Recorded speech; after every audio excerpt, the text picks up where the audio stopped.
Camila.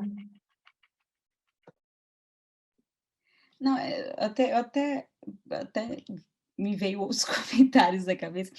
Uma observação que eu faço até que eu cheguei a mencionar na minha fala inicial, é que a dinâmica de cooperação, ela de fato ela é diferente, quando você está lidando com os procedimentos, e aí que eu falo dos procedimentos administrativos de responsabilização, e a dinâmica que acontece nos acordos de leniência, que, como eu falei, eu nem sei se a gente pode aqui, de fato, assim, em termos conceituais, chamar de cooperação jurídica, né?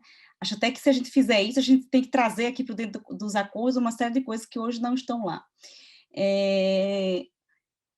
Mas só um comentário, na verdade, em relação a essa diferença de dinâmica, é que nesse primeiro bloco aqui de cooperação, de fato, a assimetria de papéis em relação a quem está conduzindo o procedimento, em relação a quem vai prestar cooperação para aquele procedimento, ela é marcante e ela tem relevância.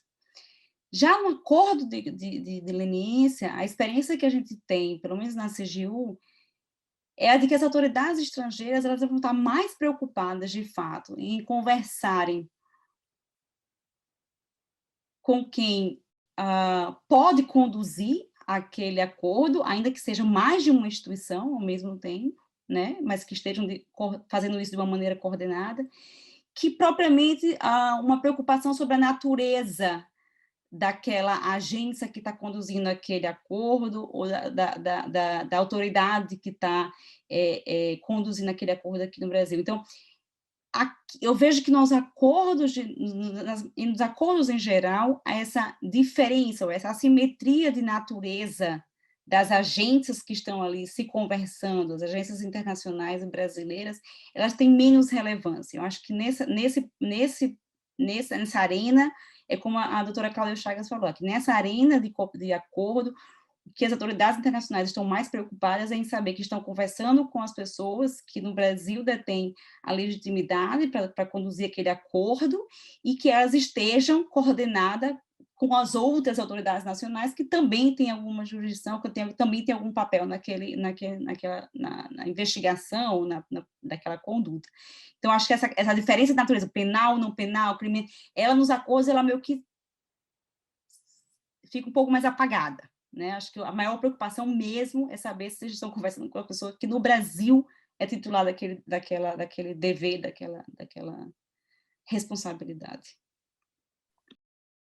Sobre esse ponto, né, só acrescentando um pouco do que a gente vê dentro da unidade de inteligência financeira, é também essa necessidade de coordenação, né? Vou citar assim, 2 exemplos nesse nível. A gente tem algumas unidades de inteligência financeira que, se já tem um procedimento aberto lá fora, elas evitam, ou elas têm uma resistência de passar a informação de inteligência, justamente talvez para evitar essa questão da dupla incriminação, né? Ou quer dizer, do processamento dos mesmos fatos, né? Outra situação são casos em que as unidades de inteligência financeira elas são constituídas de formas diversas. Então, existem unidades de inteligência administrativas, unidades de inteligência financeira que são judiciais, unidades de inteligência financeira que são policiais, e há, por conta dessa diversidade de unidade de inteligência financeira, poderes diferentes. Então, assim, às vezes a gente manda um pedido de intercâmbio de informações e para uma autoridade de inteligência financeira, por exemplo, que também que é judicial e que também é autoridade central. Aí eles falam assim, mas você já me mandou isso via um pedido de cooperação jurídica? Por que você está me perguntando de novo? E nós ficamos assim no meio do caminho, assim, mas eu nem tinha ideia de que a gente tinha mandado esse mesmo pedido para vocês, solicitando essa mesma informação. E aí eles falam, não, olha, a gente já está tratando via cooperação jurídica, assim, a etapa de inteligência financeira já foi superada, não preciso mais passar por essa etapa, né? Vou passar pela outra. Então, essa necessidade de você coordenar internamente também como é que você vai fazer essa cooperação? Não adianta sair como franco atirador, né? Vou tentar, de todas as formas, obter essa informação. Não, então vamos nos coordenar para tentar ter uma estratégia de obtenção. Se a obtenção via cooperação de UIFs é mais rápida, né, mas ela, de certa forma, ela não pode ser utilizada diretamente no processo, então vai ter que ver para cada caso se vale a pena iniciar via UIF e depois ir via uma cooperação jurídica, ou se é melhor já ir direto via cooperação jurídica e resolver o problema de uma vez por todas, né? Então, assim, essa necessidade também de coordenação para a cooperação de inteligência é importante.